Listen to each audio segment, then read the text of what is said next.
The morning mist hung low over the Bighorn Valley of Wyoming Territory as Elijah Eli Thornton stood at the edge of his son's grave, the raw earth still dark with moisture from the tears that had fallen upon it throughout the long, sleepless night.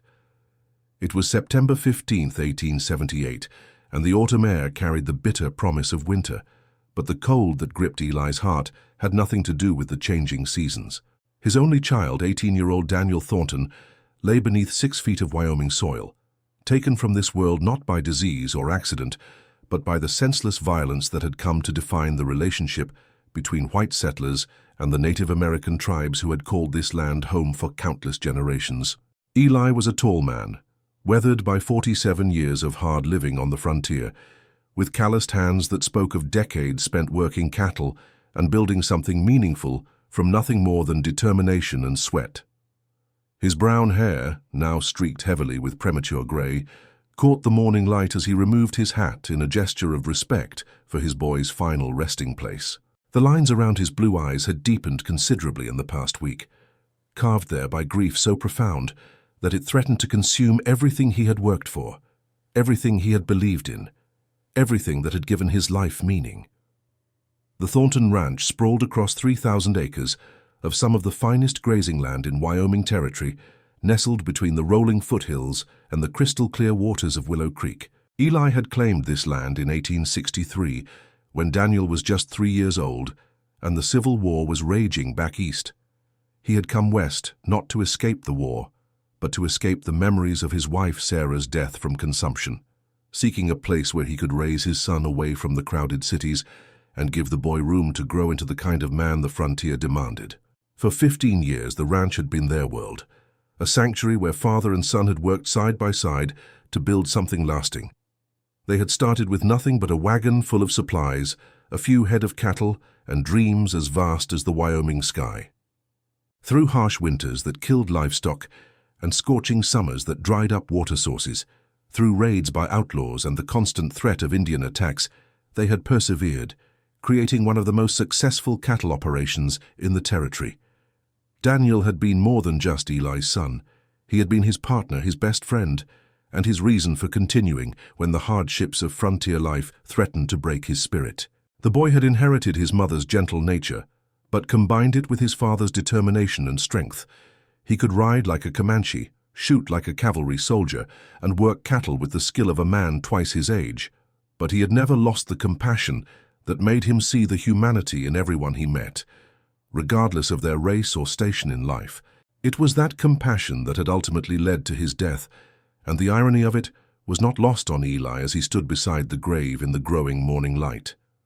Daniel had been returning from the town of Buffalo Creek, where he had gone to purchase supplies and collect the mail, when he encountered a small band of Lakota warriors who had been raiding white settlements in retaliation for broken treaty promises and the continued encroachment on their ancestral lands. According to the sole survivor of Daniel's escort, a young cowboy named Billy Matthews, who had hidden in a rocky outcrop during the attack, Daniel had tried to negotiate with the warriors rather than fight them. He had spoken to them in the few words of Lakota he had learned from friendly traders, offering to share his supplies and seeking to avoid bloodshed. His efforts at peace had been met with contempt and violence from warriors whose hearts had been hardened by years of betrayal and loss at the hands of white settlers. The attack had been swift and brutal. Daniel and 2 other men had been killed, their bodies left beside the trail as a warning to other whites who dared to travel through what the Lakota considered their territory. When the news reached Eli, carried by Billy Matthews, who had ridden through the night despite a bullet wound in his shoulder, it felt like the earth had opened up beneath his feet and swallowed everything that mattered in his life. The funeral had been held the previous day, attended by nearly every settler within 50 miles of the Thornton Ranch. Daniel had been well loved throughout the territory, known for his honesty, his hard work, and his willingness to help anyone in need regardless of whether they could repay the favor. Men who had been helped by Daniel during difficult times served as pallbearers. Women who had watched him grow from a boy into a fine young man wept openly, and children who had looked up to him as a hero struggled to understand why someone so good could be taken so young. But it was not just the white settlers who mourned Daniel's passing. In the crowd at the funeral, standing respectfully at the back but clearly visible to anyone who cared to look, had been 3 Crow warriors led by a man named Standing Bear, whom Daniel had befriended during one of his trips to the trading post at Fort Laramie. The Crow and the white settlers had maintained an uneasy peace for several years, based partly on their shared enmity toward the Lakota and partly on the mutual respect that had developed between reasonable men on both sides who understood that cooperation served everyone's interests better than constant warfare. Standing Bear had approached Eli after the service, speaking in the careful English he had learned during his years of dealing with white traders and soldiers. "Your son was good man," the Crow warrior had said, his weathered face showing genuine sorrow. "He spoke truth, treated all people with respect. His death brings shame on those who killed him and sadness to all who knew him." Eli had been too consumed with grief to respond properly to Standing Bear's condolences, managing only a brief nod of acknowledgement before turning away to deal with the practicalities of death that seemed to multiply endlessly, even in the midst of overwhelming sorrow.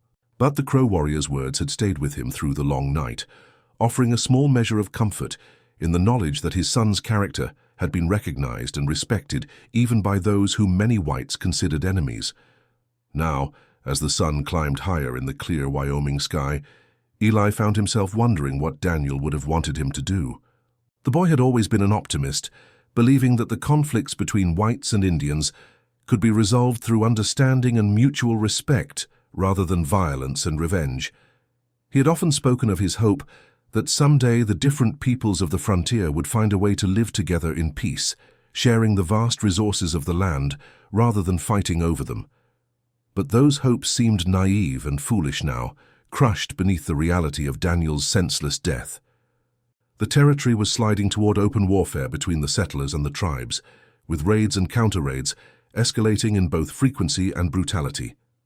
Just last week, a Lakota war party had attacked a homestead 40 miles to the north, killing an entire family and burning their cabin to the ground. In response, a group of white vigilantes had retaliated by attacking a peaceful Cheyenne camp, killing women and children along with the warriors. The cycle of violence seemed endless, fed by hatred and misunderstanding on both sides, and Eli could see no way to break it. Part of him wanted nothing more than to sell the ranch and leave Wyoming territory forever, to escape the memories and the pain that seemed to permeate every acre of land he had once loved. Another part of him burned with a desire for revenge, to gather a group of armed men and hunt down the Lakota warriors who had killed his son, to make them pay for their crime regardless of the consequences. It was while he was struggling with these conflicting emotions that Eli became aware of movement on the eastern horizon, a cloud of dust that suggested the approach of a large group of riders. His first instinct was to reach for the rifle that he now carried everywhere, a precaution that had become second nature in the increasingly dangerous atmosphere of the territory.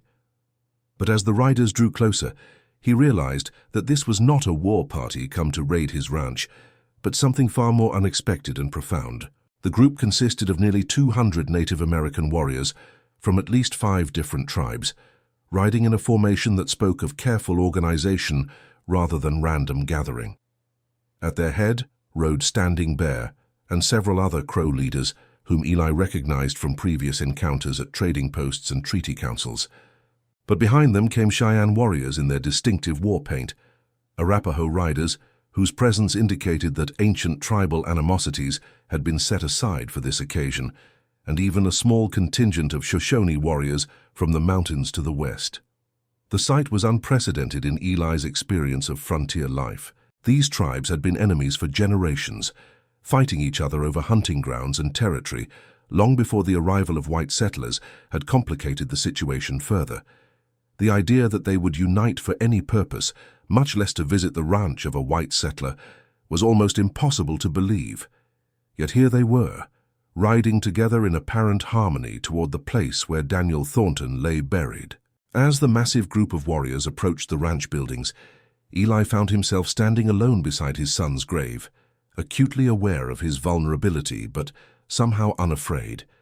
If they had come to kill him, there was nothing he could do to stop them, and a part of him almost welcomed the prospect of joining Daniel in whatever realm awaited beyond death.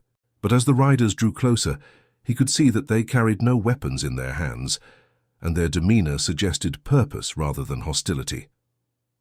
Standing Bear dismounted about 50 yards from where Eli stood and walked slowly toward him, his hands clearly visible and empty of weapons. Behind him, the other leaders of the various tribes followed suit, leaving their warriors mounted but creating a semicircle that encompassed the grave site without threatening Eli's position. The silence was profound, broken only by the sound of horses breathing and the creak of leather saddles as the warriors shifted their weight.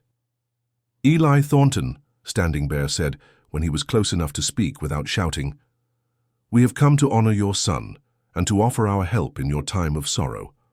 The words hit Eli like a physical blow, so unexpected and powerful that he felt his knees weaken beneath him. He had expected many things from this encounter, but not this expression of sympathy and support from men whom he had been taught to consider enemies. "I don't understand," Eli managed to say, his voice rough with emotion. "Why would you come here? Why would you risk bringing all these warriors together?" Standing Bear gestured toward the other tribal leaders who had joined him in the small circle around Daniel's grave. "Your son was known to all our peoples," he said. "When he came to trading posts, he treated Indian and white man same. When he saw injustice, he spoke against it, no matter who was wronged. When he could help, he helped without asking what tribe, what color, skin."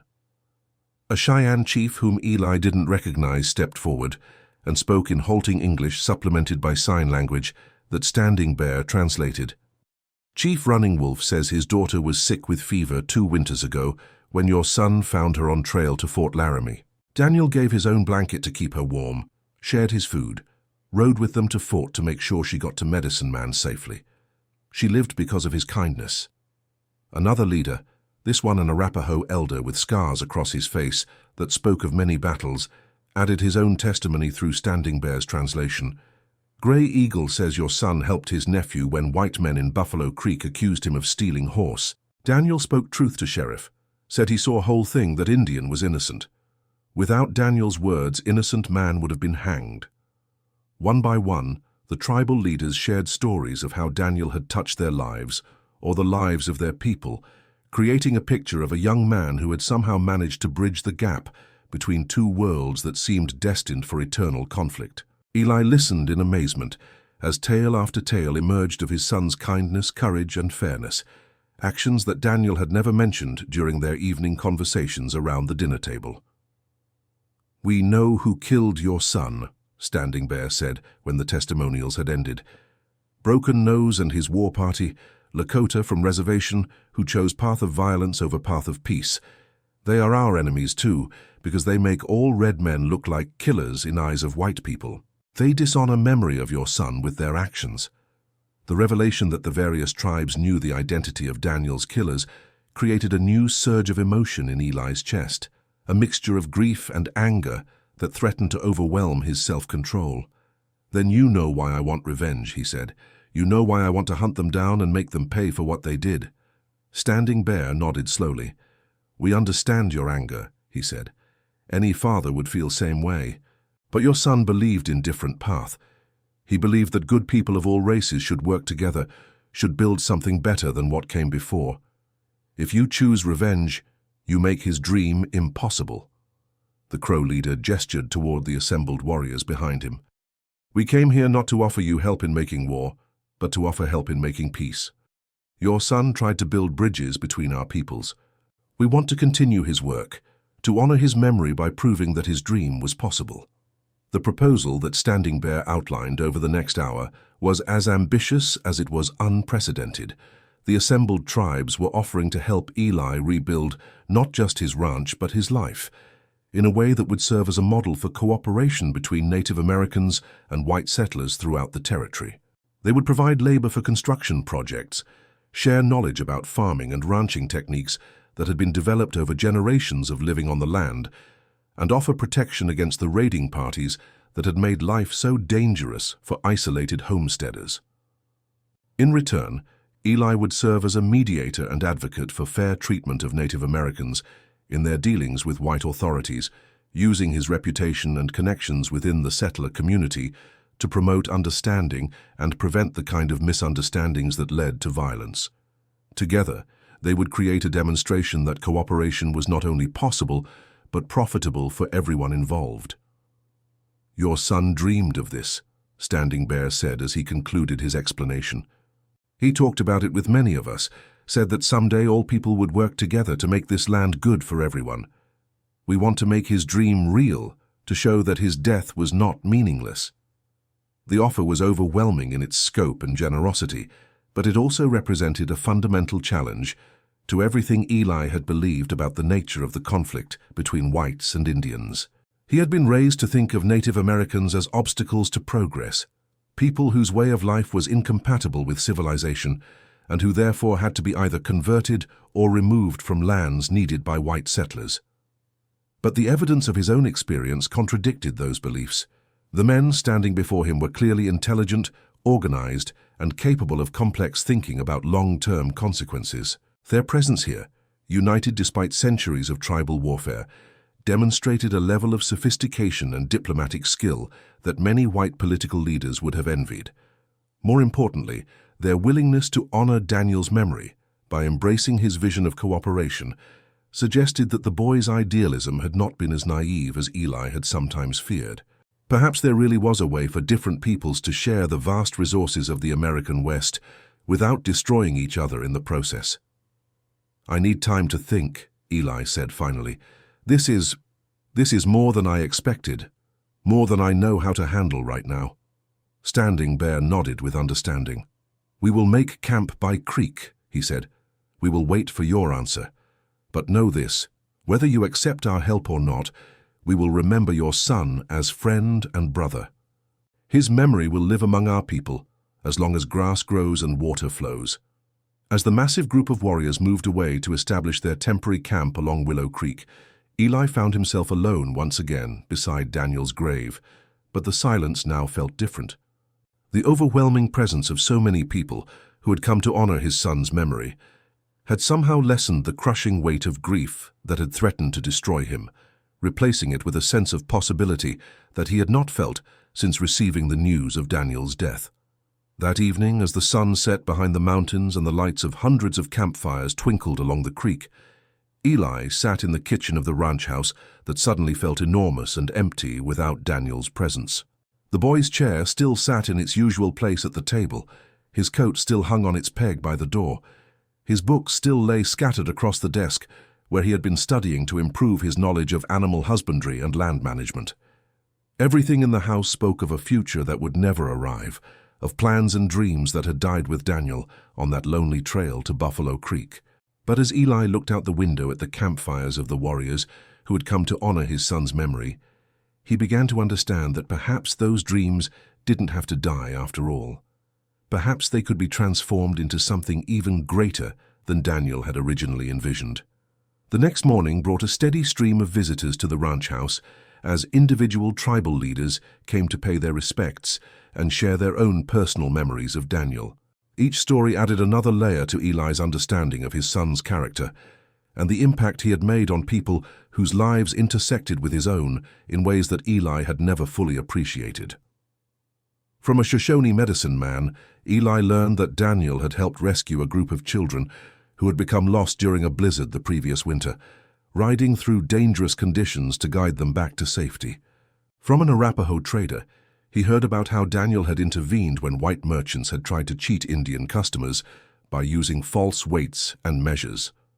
From a Crow Scout, he discovered that Daniel had shared crucial information about water sources and safe trails that had prevented several groups from becoming lost in the wilderness. Each story painted a picture of a young man who had somehow managed to see beyond the racial prejudices and cultural misunderstandings that dominated frontier society, treating each person he met as an individual worthy of respect and consideration. It was a philosophy that Daniel had never articulated explicitly to his father, but which had clearly guided his actions throughout his short life. By the third day of the warriors' vigil, Eli had made his decision. He walked out to the campsite along Willow Creek, where Standing Bear and the other leaders were gathered around a central fire, discussing the practical details of how their unprecedented alliance might work if Eli agreed to their proposal. "I accept," Eli said simply as he approached the circle. "I accept your offer to help rebuild the ranch, and I accept the responsibility of working toward the kind of peace that Daniel believed in."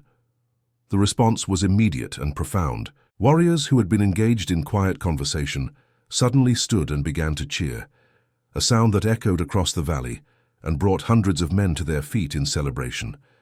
It was not the kind of celebration that followed a military victory, but something deeper and more meaningful, the joy of people who had glimpsed the possibility of a better future and were ready to work toward making it real. Over the weeks that followed, the Thornton Ranch was transformed into something unprecedented in the history of the American frontier. Warriors from 5 different tribes worked alongside white ranch hands to repair buildings damaged by weather and neglect, construct new facilities needed for an expanded operation, and implement agricultural techniques that combined the best practices of both cultures. The Crow contributed their expertise in horse breeding and training, helping Eli develop a herd of animals that was superior to anything previously seen in the territory. The Cheyennes shared their knowledge of sustainable hunting and fishing practices that would provide protein for the ranch's workers without depleting the local wildlife populations. The Arapaho taught methods of crop rotation and soil conservation that would allow the ranch to produce its own food rather than depending on expensive supplies shipped from distant cities. Most remarkably, the Shoshone medicine men worked with the territory's only doctor to establish a medical clinic that served both white settlers and Native Americans, creating the first truly integrated healthcare facility in Wyoming territory. The clinic became a symbol of what could be accomplished when people focused on their common humanity rather than their differences. The transformation was not without its challenges. Many white settlers viewed the cooperation with suspicion and hostility, fearing that Eli had somehow been tricked or coerced into betraying his own race. Government officials worried that the alliance represented the beginning of a general uprising that could spread throughout the territory. Military commanders argued that allowing Indians to gather in such large numbers set a dangerous precedent that could be exploited by hostile tribes. But the results spoke for themselves. The Thornton Ranch became the most prosperous operation in the territory, producing cattle, horses, and crops that commanded premium prices in markets throughout the West. More importantly, the zone of cooperation that surrounded the ranch created an island of peace in a region that had been ravaged by violence for decades. Raiders and war parties that approached the area found themselves confronted not by isolated homesteads that could be easily attacked, but by a coordinated network of defenders who combined the mobility and scouting skills of Native American warriors with the firepower and defensive capabilities of white settlers. The few attempts at raids that were made during the first year of the alliance were repelled so effectively that hostile tribes soon learned to avoid the area entirely. The success of the Thornton Ranch alliance began to attract attention from far beyond Wyoming territory. Newspaper reporters from eastern cities came to write about the unprecedented cooperation between whites and Indians. Government officials arrived to study whether the model could be replicated elsewhere. Military officers visited to understand how peace had been achieved in an area that had previously been considered one of the most dangerous in the West. But for Eli, the most meaningful measure of success was not the economic prosperity or the political attention, but the gradual healing of the wound that Daniel's death had left in his heart. Working alongside the men who had come to honor his son's memory, seeing Daniel's vision of cooperation becoming a reality, gave new purpose to his life and new meaning to his grief. A year after Daniel's death, Eli stood once again beside his son's grave, but this time he was not alone. Standing Bear and the other tribal leaders had joined him for the anniversary ceremony, along with representatives from the growing community of white and Native American families who had chosen to settle in the area, attracted by the promise of peace and prosperity that the alliance represented. "Your son would be proud," Standing Bear said, as they gazed down at the headstone that had been carved with symbols meaningful to all the cultures represented in their alliance. "His dream lives and grows stronger every day." Eli nodded, feeling a sense of peace that had eluded him since that terrible morning when Billy Matthews had brought news of the attack. "He always believed that people were basically good," Eli said. "He thought that if you could just get them to see past their fears and prejudices, they would choose cooperation over conflict." "He was right," said Gray Eagle, the Arapaho elder, whose English had improved considerably during the months of working together. "But it took his death to show us the truth of his words. Sometimes great good comes from great sorrow. As the ceremony concluded, and the various participants began to disperse to their homes and responsibilities, Eli found himself reflecting on the journey that had brought him to this moment. A year ago, he had been a broken man standing beside a fresh grave, consumed by grief and anger, ready to abandon everything he had built in Wyoming territory. Now, he was the leader of a thriving community that represented hope for a better future throughout the American West. The ranch that he and Daniel had built together had become the foundation for something far greater than either of them had ever imagined, a demonstration that the ancient dream of peace between different peoples was not only possible, but practical. The transformation had not erased the pain of losing Daniel, but it had given that pain meaning and purpose. Every acre of improved land, every successful harvest, every peaceful interaction between former enemies was a tribute to the boy's memory and a step toward the world he had envisioned. More importantly, the alliance had attracted other young people who shared Daniel's vision and were willing to work toward making it reality. The ranch now employed dozens of young men and women from various backgrounds who were learning to see beyond the racial and cultural boundaries that had divided their parents' generation. Among them was a young Crow woman named Morning Star, who had become the ranch's lead veterinarian, combining traditional Native American knowledge of animal healing with techniques learned from white doctors and scientists. There was also a mixed-race young man named Thomas Bridger, the son of a white trapper, and a Shoshone mother who had found acceptance and opportunity at the ranch after being rejected by both communities. These young people represented the future that Daniel had dreamed of, a generation that would grow up seeing cooperation as normal and conflict as aberrant. They were living proof that the barriers between different peoples were artificial constructs that could be overcome by goodwill and determination.